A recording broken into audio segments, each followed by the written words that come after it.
And it was a beautiful day if you picked up that new furry friend to take them out to the park. Over 2,100 families are very happy. Right. It was a beautiful day, Neil. Obviously, a lot of people have been out today. We had a lot of events going on today. I know some of our Go Morning hosts, they were also hosting events downtown as well. Carmen, Holly, even Maureen and Lindsay was there.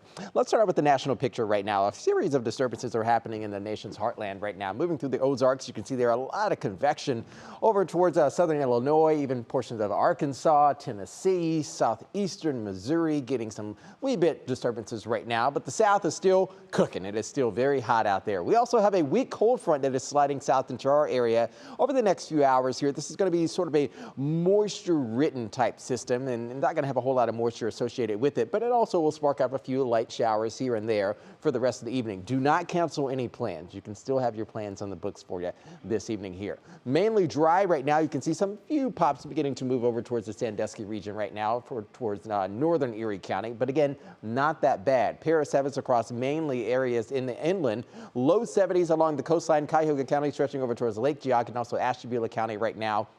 We're going to savor the 70s, low 70s right now here in the CLE. North winds at 10 to 15. I think they'll likely stay north considering that reinforcing shot of dry air coming in behind that cold front sunset time at about 8:10 for you this evening. Here's where we're going for the rest of the evening here. Mainly quiet again tonight. We'll have a few clouds out there. Stargazers, get out those telescopes. You can still watch that. We'll get right into the meat and potatoes here in your National Design Mart forecast. Keep an eye on the clock and your place on the map. A due north wind continuing overnight tonight. Roughly around 10 p.m. we'll have a lot more 60s popping up here. Some areas get really down to the cool spot over towards Ravenna and also Youngstown. I think we could likely settle into the 50s for some, waking up for you tomorrow morning. Once we get into tomorrow afternoon, we'll likely clear our skies out even further. That cold front is well down toward the south for us tomorrow afternoon. Will allow for some cooler air to come along the lakeshore region. Then I think some areas inland will likely be roughly about 3, 4, maybe 5 degrees cooler than the average in the mid to upper 70s. That is the next 48 hours. Again, not bad. As we look at the bigger picture, more long term now,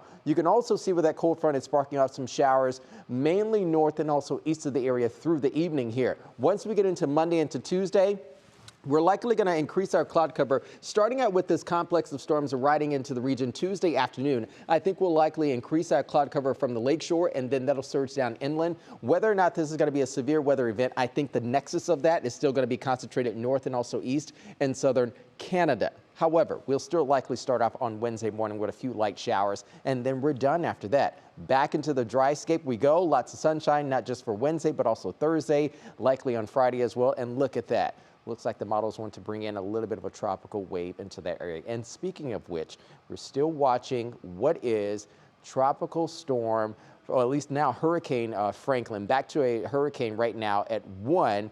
You can likely see that it's going to increase once it gets into the central Atlantic here, but we're also watching another disturbance, which is actually 93L, Invest 93L. This path right now is still forecast for it to likely come north into the western coast of Florida, and that'll likely bring a lot of very heavy rainfall for them and also some damaging winds. We're certainly going to be watching that over the next 48 to 72 hours. Low 60s overnight tonight, as I said before, perhaps even a few upper 50s to be expected. Lake conditions for tomorrow, not bad, 2 to 4 feet wave heights, a northeast wind roughly about 10 to 15 knots, 74-degree water temperature. Again, a great time to get out on the lake. Here's that Union Home Mortgage 7.